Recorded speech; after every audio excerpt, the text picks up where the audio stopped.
Quero começar orando, né, e pedindo a orientação do Santo Espírito de Deus. Pai, Senhor amado, Deus querido, queremos te agradecer por este momento de estudo da Tua Palavra, por este final de dia. Obrigado, Senhor, por estarmos juntos novamente. Obrigado pela alegria do Senhor em nós. Como é bom, Pai, a gente se rever, a gente poder conversar e falar uns com os outros, ó Deus, orar uns pelos outros e acompanhar, ó Deus, o crescimento da vida de um e de outro. Obrigado, Pai. O Senhor tem nos dado este grande privilégio. Pedimos que mais uma vez o Teu Espírito Santo, Deus, possa nos dar sabedoria, unção, para que a gente possa aprender bem a Tua Palavra e que diante dos desafios, ó Deus, que possam vir, a gente possa estar sempre firme na Tua Palavra. São muitas as dificuldades, o inimigo não dá trégua, sabemos que ele está sempre ao derredor, ó Deus, tentando nos derrubar, querendo envergonhar o Teu santo nome, Pai. E cabe a cada um de nós, como filhos, como instrumentos do Senhor, estar firme na palavra, lendo a palavra, praticando a palavra, Senhor, e, acima de tudo, pregando a Tua palavra, anunciando a salvação de Cristo Jesus. Que os nossos lábios sejam sempre usados pelo Senhor, Deus. Que a nossa mente, o nosso pensar, o nosso agir, também seja para a honra e glória do Teu santo nome. Obrigado por cada irmão, por cada família que está agora, neste momento, ouvindo a Tua palavra. Não só nesta live, mas também em outras, ó Deus, onde muitos estão estudando a Tua palavra. Derrama esta unção, derrama esta plenitude, ó Deus, que esse despertamento tenha como centro, ó Deus, realmente o estudo da Tua palavra. Em nome de Jesus, é que oramos e agradecemos. Amém.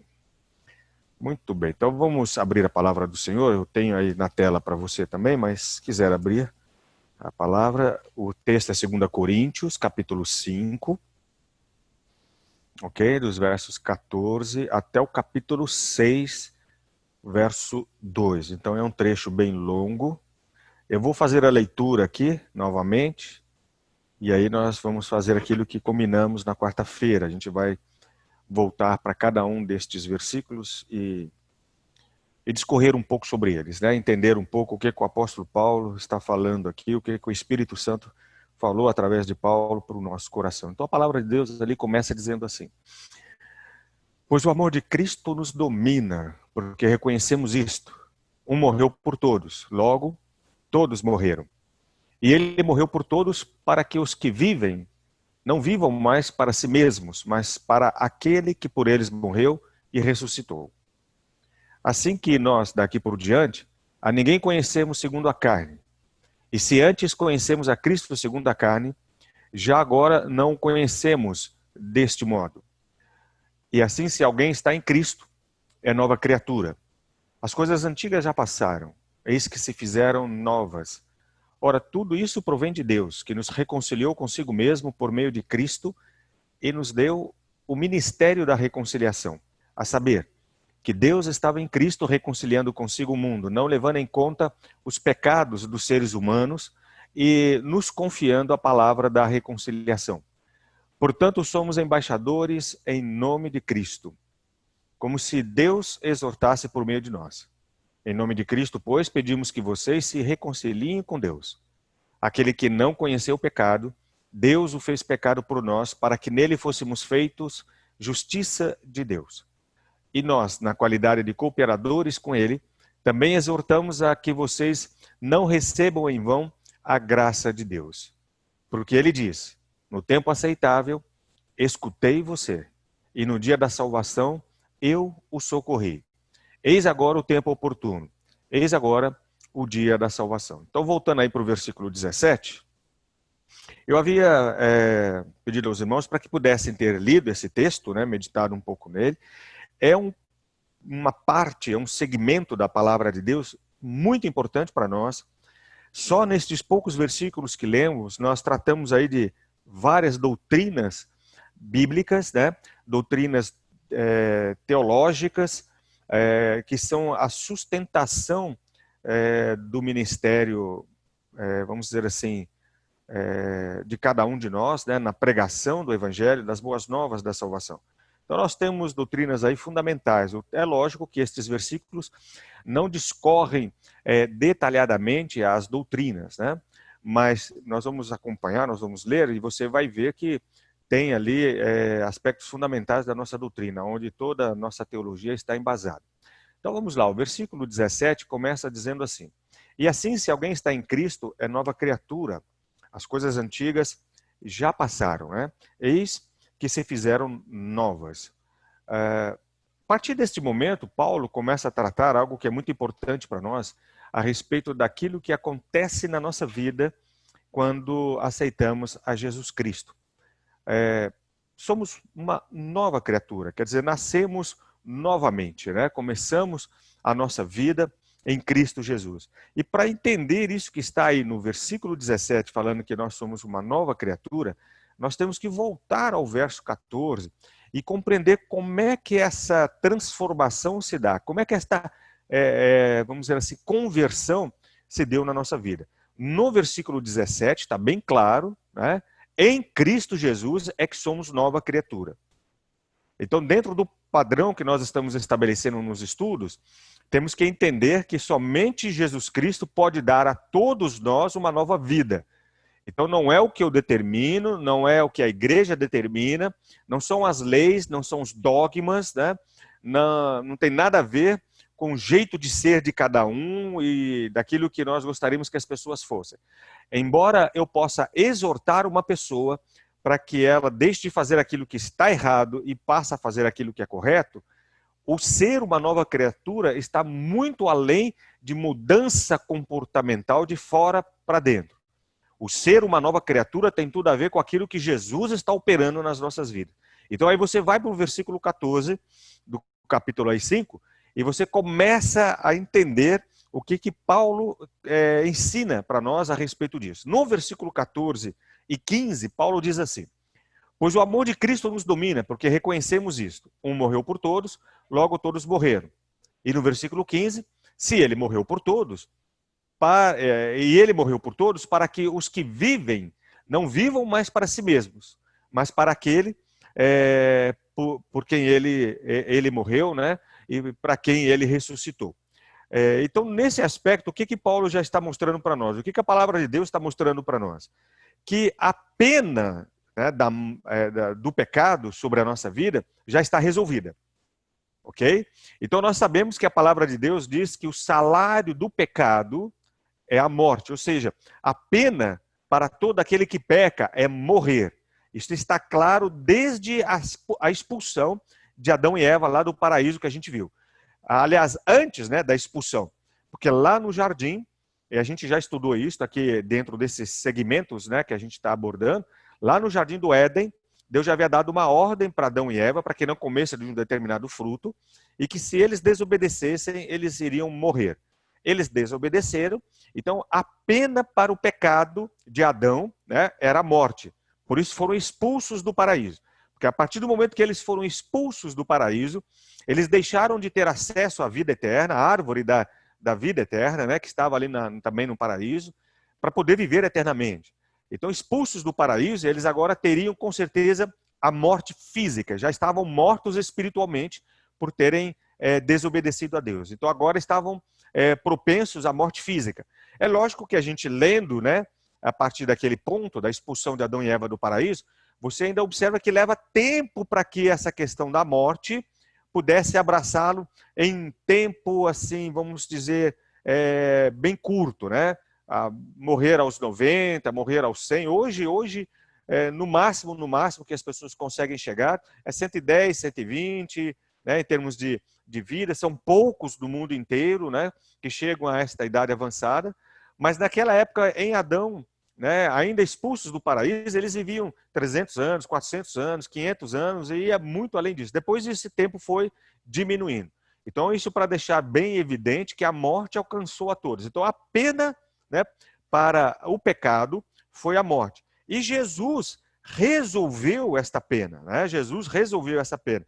Então, resolveu essa pena através do quê? Da morte dele. Olha o que o versículo 14 está dizendo. Pois o amor de Cristo nos constrange, nos domina. Porque reconhecemos o quê? Que um morreu por todos, logo todos morreram. Quem morreu por todos? Jesus Cristo.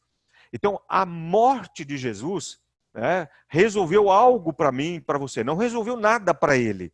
porque ele era o Deus Todo-Poderoso. Mas ele teve que morrer, e isso está dentro daquilo que nós falamos sobre a encarnação de Cristo, ou seja, Deus se encarnou, né, em Cristo ali presente, Cristo presente entre nós, tabernaculando conosco.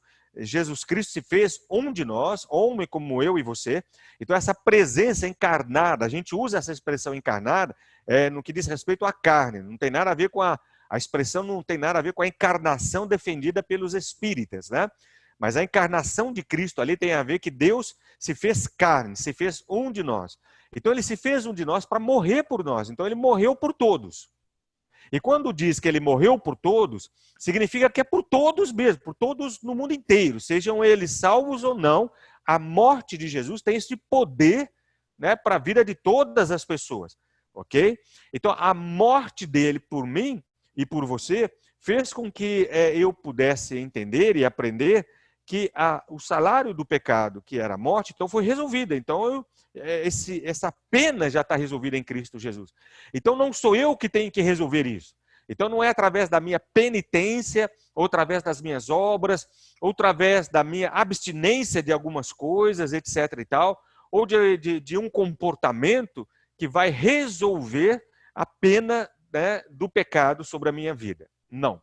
É Cristo Jesus, é a morte dele, né? Então, pela morte de Cristo, novamente, eu friso aqui, que pela morte de Cristo, a pena, né, desse salário do pecado, que é a própria morte em si, foi paga, né? E foi paga para que todos nós possamos ter ali acesso livre a ele, a Cristo Jesus, tá bom? Então é importante entender isso.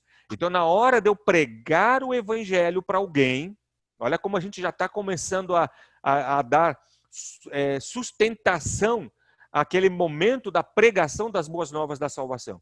Então, na hora que eu vou pregar o evangelho para alguém, eu tenho que ter a consciência bem clara de que Jesus resolveu o problema do pecado, né? Resolveu a pena do pecado. Porque eu vou tratar disso na vida de alguém, eu vou ter que, com o tempo, eu vou estar conversando com esta pessoa e falar, olha, você sabia que você está morto espiritualmente falando? Eu vou ter que levá-la a essa compreensão, né, mostrando na palavra de Deus, e o Espírito Santo vai agindo ali. Eu não posso simplesmente chegar lá e falar assim, não se preocupa com nada disso não, vá para a minha igreja que você vai resolver a sua vida em Cristo Jesus. Não é assim. Eu tenho que entender que só Jesus Cristo resolveu isso.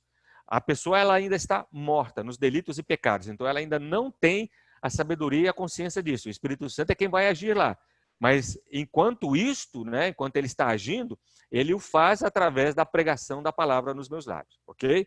E aí, se no versículo 14 a pena, né, está resolvida, ou seja, a culpa, né, pelo pecado está resolvido, no versículo 15 a gente aprende que o poder do pecado também foi resolvido. Então volta a ler o versículo 15.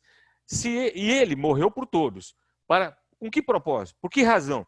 Para que todos nós vivamos, né, não mais para nós mesmos, não mais na carne, não mais, né, no poder do pecado, mas vivamos para aquele que por eles morreu, que por nós morreu e por nós ressuscitou. Então, no versículo 15, Paulo trata do poder do pecado, né? Então, a pena foi resolvida, o salário do pecado está resolvido, foi a morte de Cristo. Mas a morte de Jesus também resolveu o poder do pecado. Nós ainda estamos sobre o poder do pecado, né? O poder do pecado é grande sobre o universo, sobre o mundo inteiro. Mas nós que temos a Cristo Jesus, não estamos mais debaixo do poder do pecado. Nós cometemos pecado, né? Por causa da carne, por causa da natureza terrena presente atualmente em nós, mas o pecado já não tem mais domínio sobre nós. Por que o pecado não tem mais domínio sobre nós? Porque em Cristo Jesus isso foi resolvido. Então, eu posso, em nome de Jesus, resistir ao poder do pecado. Então, ainda que o pecado venha ter contra mim, eu posso resistir. Então, vamos aqui citar como crentes, como servos do Senhor, como novas criaturas, vamos aqui citar como exemplo o poder do pecado para me levar ao adultério, o poder do pecado para me levar a roubos, assassinatos, o poder do pecado para me levar a pensar coisas erradas, etc. e tal. Eu posso resistir a todo o poder do pecado em Cristo Jesus. Aquele que ainda não tem Jesus Cristo não consegue resistir o poder do pecado. Então veja como isso é importante para nós nesse momento de estar pregando o Evangelho. Porque eu chegar para uma pessoa, e uma pessoa, eu estou partindo do princípio de uma pessoa que ainda não teve a conversão. E eu estou sendo um instrumento nas mãos do Senhor para levar esta pessoa a Cristo Jesus. Então, eu chegar para esta pessoa e falar para ela, olha, você precisa parar de beber, você precisa parar de fumar, você precisa ser um homem de uma esposa só, para de ficar aí com ser mulherengo, ficar aí olhando para todas as mulheres, para de falar palavrão, etc. Se eu chegar para as pessoas e começar a falar isto, né, não rouba, não mate, etc. e tal, seja justo, seja honesto, sem a verdadeira conversão que o Espírito Santo vai estar fazendo, não vai resolver, porque ela ainda está no domínio do pecado, ela ainda está debaixo do poder do pecado. Então, para ela sair do poder, né, do pecado sobre a vida dela, para que esse poder seja quebrado, ela precisa aceitar a Jesus como Senhor e Salvador. Por isso que Paulo faz esse balancinho, né, com relação à morte. Um morreu por todos, então todos morreram, e um venceu por todos, então todos venceram. Então nós vencemos em quem? E ele é muito claro em dizer, em Cristo Jesus. E foi o amor de Jesus por nós, o amor de Deus Pai por nós, que proporcionou a cada um de nós este momento, né? Então, até aí tudo bem, ok? Então, versículo 14 e versículo 15. No versículo 16, lendo o versículo 16, assim que, quer dizer, portanto, né? Quer dizer, diante disto, portanto, nós, daqui por diante, quer dizer, no decorrer do nosso viver, da nossa vida, da nossa jornada, a ninguém conhecemos segundo a carne. E se antes conhecemos Cristo segundo a carne, já agora não o conhecemos deste modo. Então veja como é importante também esse aspecto que Paulo aborda. O que quer dizer conhecer a Cristo segundo a carne? É conhecer a Cristo de acordo com o que estamos vendo de Cristo Jesus, fisicamente falando. Os apóstolos que andaram com Cristo tiveram este privilégio de ver Jesus segundo a carne. Paulo não teve este privilégio. Quando Paulo teve ali a conversão dele, né? Ele não chegou a ver Jesus Cristo como Pedro, como Mateus, como Lucas, né? Como muitos discípulos viram, ok? Eles não viram, Paulo não viu Jesus assim. No momento em que Paulo sai naquela empreitada para realmente destruir a igreja de Cristo, de matar os discípulos de Jesus Cristo, lembra que ele foi incumbido de fazer isto, né? Ele não tinha tido a experiência com Cristo, ele não tinha andado com Jesus, ele não tinha visto fisicamente a Jesus. Então, por isso que Paulo está dizendo neste momento, né? Assim que nós, daqui por diante, quer dizer, a partir deste momento, a ninguém conhecemos segundo a carne. E quando nós olhamos para a vida de Paulo, né? Paulo, quando chegou a ter esta experiência com Cristo Jesus, ele, na conversão dele, antes da conversão dele, ali no caminho para Damasco, ele, nesta experiência com Cristo Jesus, ele considerava Jesus Cristo um falso profeta, um falso Messias. Então, por isso que, como judeu, ele trouxe aquele zelo no coração em perseguir a igreja de Cristo. E aí ele fala, então, olha, então conhecer a Jesus segundo a carne nada é, não tem valor nenhum. O valor consiste agora em termos de reconciliação, em termos de conversão, consiste agora em conhecer a Cristo Jesus espiritualmente falando, que é o privilégio que eu e você temos, né? Os discípulos que conheceram a Jesus segundo a carne tiveram um privilégio que nós não temos, que é de ver a manifestação da glória do Pai no Filho, para que eles pudessem ter a conversão que eles tiveram. E agora essa manifestação se dá através do Espírito Santo que age em nós. Então, o Espírito Santo que transforma, o Espírito Santo que nos conduz, né? Então, esse aspecto também é importante no nosso ministério, porque talvez alguém possa falar, na hora que você está falando de Jesus, alguém possa falar assim, eu estou aqui exagerando na maneira de falar, mas é algo que pode perfeitamente acontecer. Ah, tá bom, eu quero ter uma experiência com esse Jesus que você está falando, mas eu quero ver Jesus, né? Eu quero poder ver Jesus com os meus próprios olhos. Isso não vai acontecer. Fisicamente não vai acontecer. Não há aparições de Jesus Cristo assim. A Bíblia já encerrou este aspecto, né? Esse capítulo, biblicamente falando, está encerrado. Então, o que nós conhecemos de Cristo é o que está na palavra dele. A Bíblia Sagrada é uma descrição completa de quem é Jesus. Então, se eu quero ver Jesus, eu tenho que ler a palavra de Deus. Se eu quero ver Jesus pela palavra de Deus, ela tem que ser pregada. Se é para ela ser pregada, alguém tem que pregar. Se alguém tem que pregar, esse alguém tem que ser enviado, que somos nós, sou eu e você. E para que sejamos enviados, o Espírito Santo tem que agir na nossa vida. Então, nesse segmento todo, nessa maneira que a gente observou aqui, eu sendo levado para pregar o evangelho, para falar de Jesus, o Espírito Santo vai agir no coração daquela pessoa e ela vai poder, vamos pôr aqui, entre aspas, ver Jesus como eu e você estamos vendo. Não vê-lo fisicamente, né? Versículo 17. E assim, se alguém está em Cristo Jesus, que foi o versículo que nós começamos, é nova criatura, quer dizer, tudo, né, se fez novo. Eis que todas as coisas se fizeram novas. Gente, outra vez, né? Isso aqui é muito importante, tá? Isso aqui é o que diz respeito à nossa conversão. Né? Então, a conversão não é só uma mudança de comportamento. A conversão não é só eu deixar de fazer as coisas erradas. A conversão é que eu sou uma nova criatura, ou seja, foi zerado, acabou. Aquele Fred, né, aquele Fred antigo, acabou naquele momento em que Jesus Cristo tocou o meu coração. Então, eu não posso mais nem sequer ficar lamentando o que eu era antes de aceitar a Jesus. E não posso ficar debaixo daquilo também. Eu não posso ficar mal resolvido com aquilo. A partir do momento que eu recebi a Jesus como Senhor e Salvador, eu sou nova criatura. Jesus já resolveu isso e jamais ele vai cobrar de mim algo que eu fiz antes deste momento. Né? O que ele vai cobrar de mim a partir da minha conversão é realmente eu ser santo e viver em santidade. E se eu não conseguir, por causa do pecado que vai querer agir sobre a minha vida, lembre-se, que a gente viu logo nos versículos iniciais, ele venceu o poder do pecado. Então aí eu posso estar vivendo uma nova vida, né, em Cristo Jesus. Então as coisas antigas já passaram, então não adianta eu ficar buscando, mas será que ele me perdoou mesmo? Será que realmente eu posso viver agora uma vida diferente? Pode e deve. E é bom a gente entender isso muito claro, porque às vezes na igreja, como servos do Senhor, a gente sempre fica olhando para uma pessoa que cometeu um grande pecado, né, e que depois aceitou a Jesus e que agora está vivendo dentro da igreja, a gente fica com o pé atrás. Então não é de hoje que às vezes a gente escuta dentro da igreja, né? Pastor, fulano de tal vai ser colocado no ministério lá da igreja, ele vai poder cantar, ele vai poder pregar, ele vai dar aula na escola dominical. Aí a gente fala assim, vai, ele é membro da igreja, ele já é converso há muito tempo, né? Faz tempo que ele está na igreja. Mas antes da conversão dele, ele fez uma coisa muito errada. Antes, né? Ok? Antes. Quer dizer, as coisas antigas, olha o que a Bíblia está dizendo, não sou eu que está dizendo, mas olha o que a Bíblia está dizendo, as coisas antigas já passaram. Então, eu não posso fazer aqui, eu não posso aqui ser advogado do diabo. Eu não posso aqui ficar acusando as pessoas, porque essa situação já foi resolvida em Cristo Jesus. Tudo bem? Ok? O versículo 18.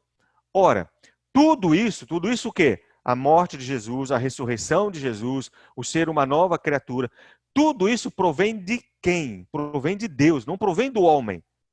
Não somos nós que arquitetamos isto, né? Não sou eu que, através das minhas estratégias, vou converter alguém ou vou criar condições para que esta pessoa seja convertida.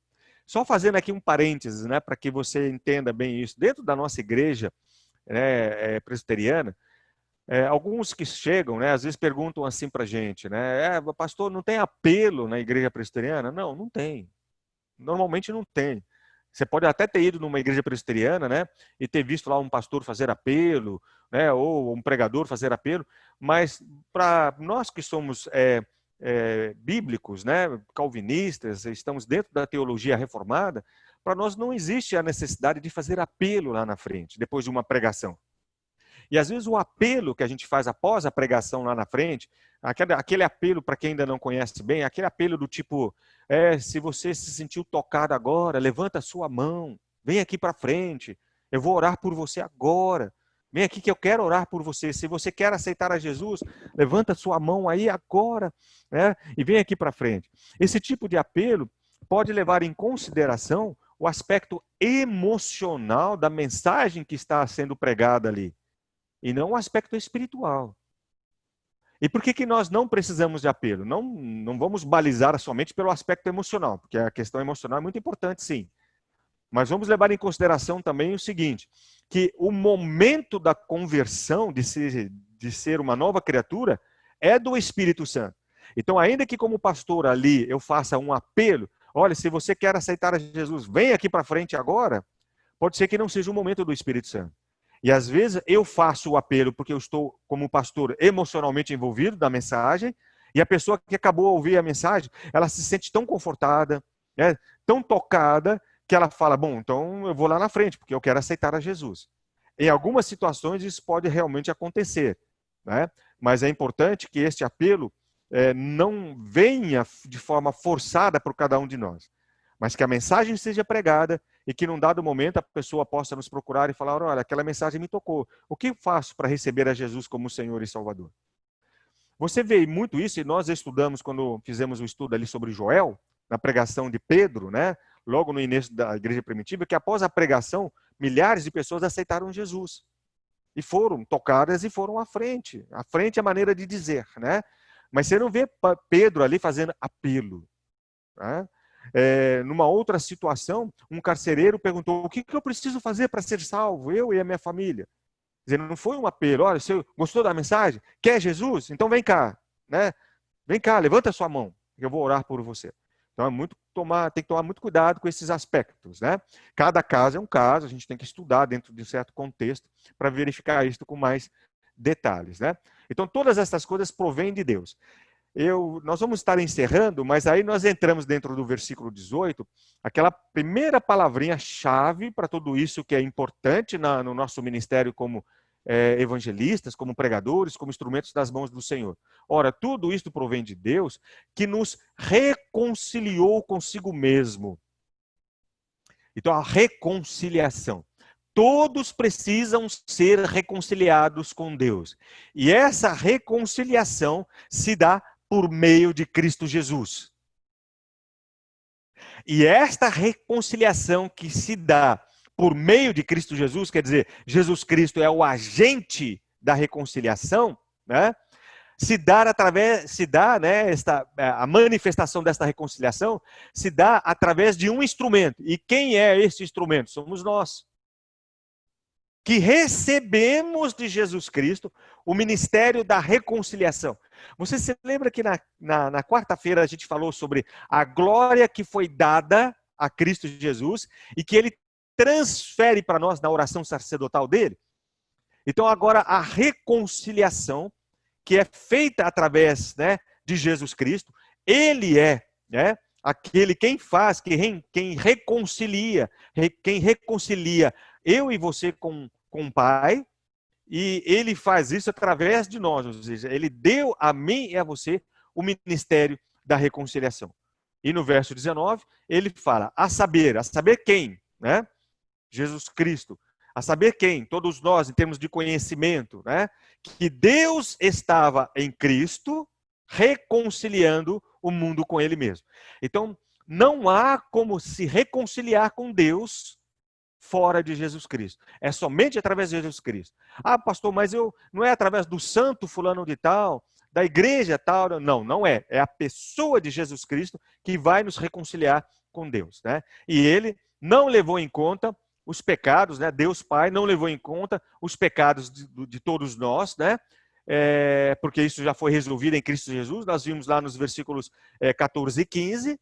E aí ele nos dá, então, confia a cada um de nós a palavra da reconciliação. Então eu vou parar aqui no versículo 19, que aí na quarta-feira que vem a gente continua deste ponto, né, que é muito importante, já começa aí a entrar num aspecto doutrinário, que é a base, né, desse ministério aí de ser um instrumento nas mãos de Deus, de entender que não sou eu que reconcilio as pessoas, eu sou instrumento desta reconciliação. E quem reconcilia as pessoas é Cristo Jesus. Mas ele, Jesus, deu a mim, né, esta dádiva, ele confiou a mim esta bênção, né, chamada Ministério da Reconciliação, a palavra da reconciliação. Então nós vamos orar, agradecendo a Deus, aí a gente volta para o nosso grupinho lá, né? Pai, eu te agradeço mais uma vez por este momento da palavra em nossos corações, te agradeço, ó Deus, porque o Senhor mesmo é quem dá a todos nós a bênção de vivermos conforme o teu querer, conforme a tua vontade. Louvado seja o teu santo nome. Obrigado pelo fim do dia, obrigado pelo descanso que teremos, obrigado pelo frio, pela chuva. Obrigado, Senhor, porque também logo em breve estaremos juntos. Se não agora, ó Pai, na eternidade contigo, com certeza, para todo sempre. Muito obrigado pela vida de cada irmão, de cada família, que na noite de hoje, a Deus, pôde experimentar uma porção da tua palavra. No nome de Jesus, assim oramos e assim agradecemos. Amém. Muito bem.